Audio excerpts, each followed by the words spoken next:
All right, good morning, everybody. It's your boy Akeem here to talk about one of the best wide receivers in Virginia Tech history, Isaiah Ford, for the 2017 NFL Draft.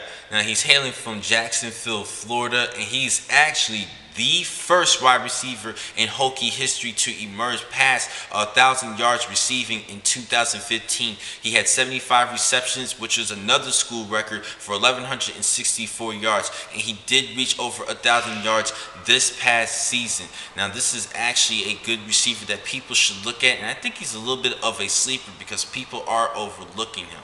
Now, let's talk about his strengths and weaknesses. First, his strengths. He does play. Looks the part for the speed merchant, and with a tight-skinned, athletic frame at 6'2", I believe 200 pounds. I think this is a good, solid player that everybody should look at. He's 6'2", 195, so I had to just double check that one. But he does have good speed, acceleration, fluidity to force defenders to respect his ability to go deep, and he shows very good balance in the sink of his hips as well as bursts out into his breaks to create separation. The thing I do love most about him is his overall agility.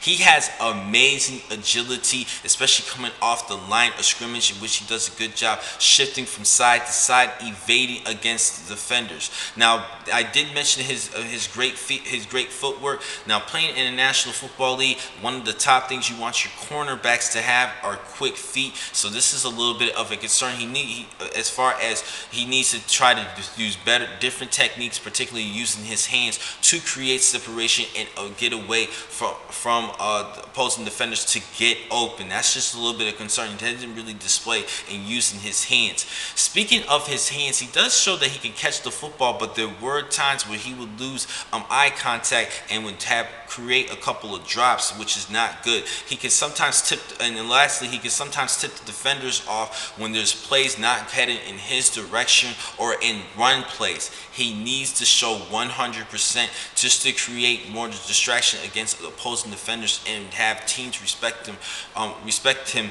respectively. Meaning, like, if he takes a play off, that means the opposing defenders know that they could try to get away from him and get to the ball carrier easily.